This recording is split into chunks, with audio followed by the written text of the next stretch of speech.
into knowledge, reason, action.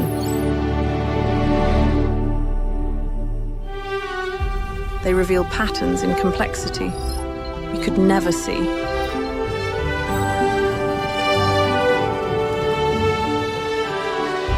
Turned into knowledge, into reasoning, into action.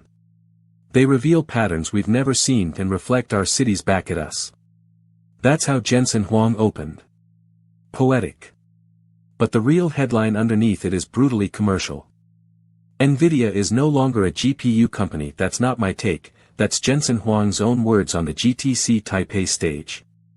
One of the most valuable companies on earth just relabeled itself an AI infrastructure company. Welcome to the AI Ledger, 10 minutes a day to read the real business behind AI. Here's how NVIDIA got here, in 3 acts. Act 1, the pure GPU company, 2019 to 2022 revenue from gaming cards and data center GPUs.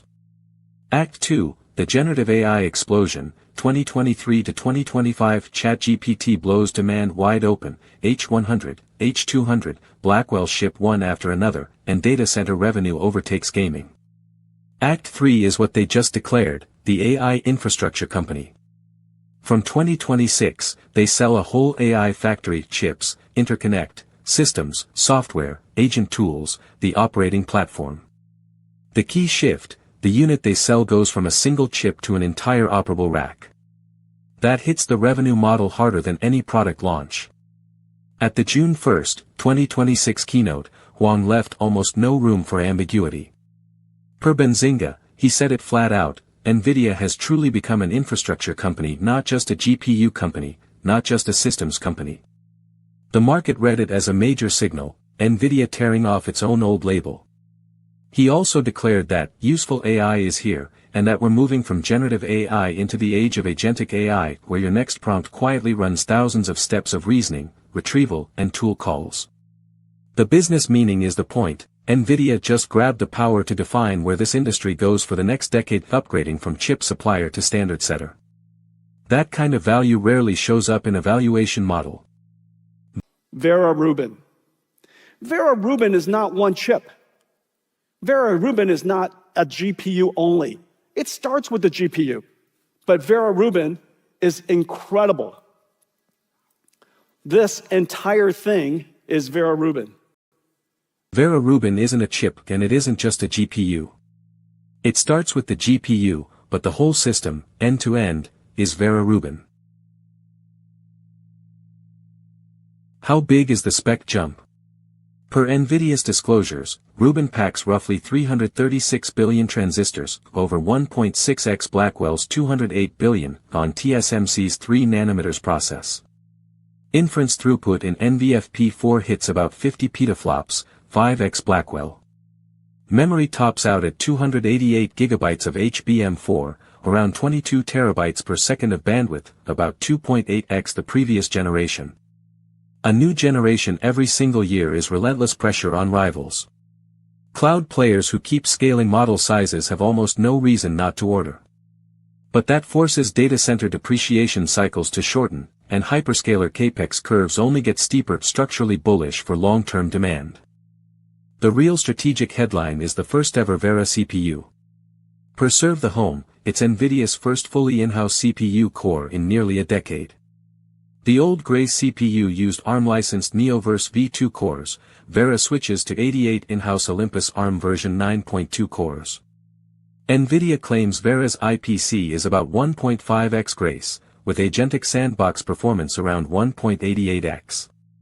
This is the exact playbook as Apple's M-series. Own the architecture, skip the licensing fees, keep the performance curve in your own hands. With this last piece in place, the entire compute stack now has no outsiders, which is structural pressure on AMD's and Intel's data center CPU business. Beyond hardware, NVIDIA brought DSX infrastructure and an enterprise-grade agent toolkit. DSX is clear in purpose, infrastructure for running AI factories, so a company can manage an entire AI factory's compute, energy and workloads the way it manages a traditional data center. The agent toolkit covers the last mile at the application layer, dropping agentic AI into internal workflows. In Huang's framing, the core competitive edge of any enterprise over the next decade is the ability to build, manage and operate AI infrastructure. The power of this combo is that it locks hardware, software, operating platform and toolchain together into an ecosystem you can't easily rip out. That is what a real moat looks like. Now the quantified version of compute is profit. Per Morgan Stanley summarizing Huang, the build cost of a single gigawatt-scale AI factory is climbing from today's $2030 billion, toward $5060 billion, and on toward $80100 billion per gigawatt. Every factory is capped by gigawatt-level power, and how many tokens you squeeze out of each what is, in essence, your gross margin. That's the cleanest way to quantify compute is profit. Vera Rubin's pitched roughly 10x inference throughput per watt, about 10x lower cost per token converts straight into margin. The value of this framing, it turns the fuzzy, what's the ROI on AI, debate into an engineering problem you can compute from power, chip efficiency, and margin structure. As a weapon to keep enterprise customers ordering, it's devastating. Demand is exploding. That's exactly why you're all so busy, why business is so good. Honestly, it looks a lot like your stock price. NVIDIA chose to declare this transformation during Computex, June 2026, and the timing itself is strategy. 1. The commercialization tipping point. Through 2025 the market started doubting the ROI on generative AI, is this just burning cash again, worry kept growing.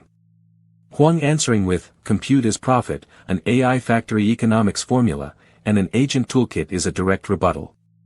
2. Competitive positioning. AMD's MI series, Intel's Gaudi, Google's TPU, AWS Trainium are all raising data center pressure, announcing the next-gen Vera Rubin platform early locks in customers' generational buying expectations. 3. The stage effect. Computex is Asia's biggest tech show, where the entire server and AI supply chain gathers, the single biggest platform to announce a new business model to hyperscalers, ODMs, enterprise buyers and media all at once. Structurally, the biggest shock is that the AI factory becomes the new business model. NVIDIA upgrades the product from one GPU to a whole operable data center solution, DSX runs operations, Vera Rubin NVL72 delivers rack-scale compute, agent tools make it actually usable. For hyperscalers it's a double-edged sword, it lowers the barrier to building an AI factory, but it also makes the is building our own chip worth it math much harder. When NVIDIA offers a full turnkey solution at a yearly cadence, do the savings from a custom chip really cover the ecosystem gap and the time lag? Once this narrative becomes industry consensus, the long-term ROI on custom ASIC roads gets re-evaluated, a real strategic challenge for Google and AWS. Back to the Taiwan angle, and this is where it gets concrete. A fully liquid-cooled rack like Vera Rubin NVL72 still relies on advanced node foundry and system assembly. TSMC handles 3 nanometers in advanced packaging, the most direct, highest visibility winner. On AI server assembly, Foxconn, Quanta and Wistron split the pie. NVIDIA shifting to selling whole factories means orders move from single chips to full rack systems, so Taiwan's value add in assembly, liquid cooling, interconnect and rack integration can all rise, if the AI factory narrative keeps enterprises ordering. The other key question, can Taiwan software startups and AI app makers grab a slot inside the agent toolkit ecosystem that directly decides how much of this transformation spills over to Taiwan? Now both sides of the argument. The bulls say NVIDIA has changed in kind from chip company to AI infrastructure empire, holding the full stack, GPU, in-house CPU, DSX operating platform, agent tools, a mode extending from hardware into software, interconnect and operations. Customers like Microsoft, Google and Meta are wildly profitable with huge cash flows. The confirmed 2026 capex, Google around $185 billion, Meta around $135 billion, is fundamentally different from the pure cash burn of the dot-com bubble. The skeptics raise 4 flags. 1. Sequoia's David Kahn argues the annual revenue gap needed to justify this AI build-out has widened to $500,600 billion. 2. An MIT NANDA report shows about 95% of enterprise generative AI pilots produced no meaningful results. 3. Custom ASICs keep nibbling market share. 4. This launch disclosed no pricing or margin structure for Vera Rubin or Vera CPU, and that's the biggest red flag of all. Today's recap. 1. NVIDIA has changed in kind from a GPU company into an AI infrastructure company. The product unit goes from one chip to a whole rack, and compute as profit becomes the quantified framework for a new business model. 2. The in-house Vera CPU is the real strategic headline. NVIDIA's compute stack now has no outsiders, squeezing AMD's and Intel's data center CPU business. 3. In Taiwan supply chain, TSMC's 3 nanometers and the Foxconn/Quanta/Wistron server assembly win most directly, but whether software startups can claim a slot in the agent ecosystem is what decides if Taiwan breaks through the ceiling. 2 numbers to track. First, will NVIDIA ever publish pricing and cost structure for the full Vera Rubin rack? That directly tests whether this AI factory model holds up.